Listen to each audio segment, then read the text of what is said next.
नमस्कार, मी मच्छिंद्र गोरे. आपले शास्त्र या चॅनलमध्ये तुमचं सर्वांचं स्वागत आहे. तर हे आपले जे शास्त्र आहे या शास्त्रामध्ये या चॅनलवर आपण आपले जे शास्त्र आहे ते शास्त्र आपण समजून घेतो आहे. जर कोणी चॅनलला सबस्क्राईब केलं नसेल तर कृपया सबस्क्राईब करा, लाईक करा, कमेंट करा, शेअर करा. तर आपण इथं बघतोय आता की पित्राच्या नावानं केलेलं पिंडदान त्याला मिळतं का, किंवा पित्राच्या नावानं जर केलं पिंडदान तर त्या पित्राला मिळतं का. तर पित्राच्या नावाने काही दिले तर ते त्यांना प्राप्त होतं असं जे शास्त्र सांगितले ते खरं आहे. त्यांच्या सोयीनुसार एखादा खाद्याच्या थोप्याच्या रूपानं ते त्याला मिळतं, कारण त्याला दुसरा जन्म भेटलेला राहतो, दुसरी योनी त्याला प्राप्त झालेली. उदाहरणार्थ पितर पशुयोनीमध्ये असतील तर त्यांना त्यांच्या नावानं केलेलं पिंडदान त्याला गवताच्या रूपानं भेटतं, आणि देवयोनीमध्ये असेल त्याला अमृत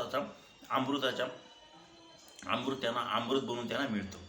तात्पर्य ज्या वस्तूमुळं त्यांचा उदरनिर्वाह होतो ती वस्तू त्यांना मिळतं पिंडदान केल्यानं.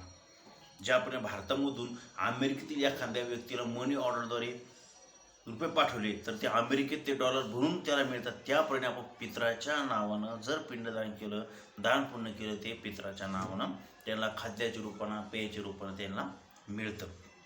आज आपल्याला मोठ्या आदराने जे अन्न वस्त्र इत्यादी मिळत आहे ते आपण पूर्वजन्मी केलेल्या पुण्याचे फळ देखील असू शकतं, आणि आपल्या पूर्वजांच्या पुत्र पौत्र देखील केलेला श्राद्ध धर्माचं फळ देखील असू शकतं, काय असो, परंतु ते आपले प्रारब्ध असतं आणि पित्राच्या नावानं पिंडदान त्यांना मिळतं.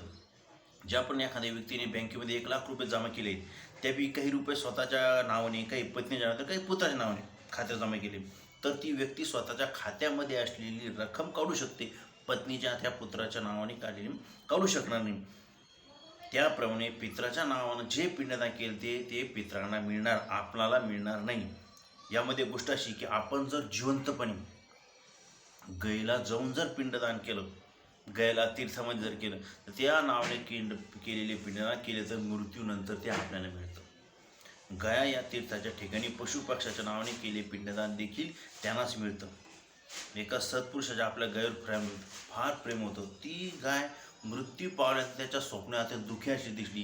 त्याने गायीला जाऊन तीर्थाच्या ठिकाणी जाऊन त्या गायीला काय पिंडदान केलं, आणि नंतर तीच गाय त्याला स्वप्नामध्ये हसताना दिसायला लागली.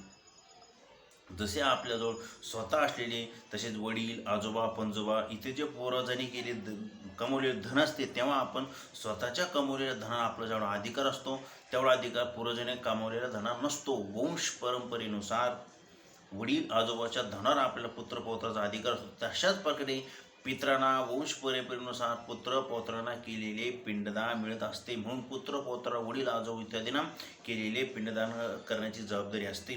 एक पितृलोक देखील आहे, परंतु मृत्यूनंतर सर्वजण मृत्यूलोकात जातील असा नियम नाही, कारण आपल्याला कर्मानुसार आपल्याला गती मिळत असते.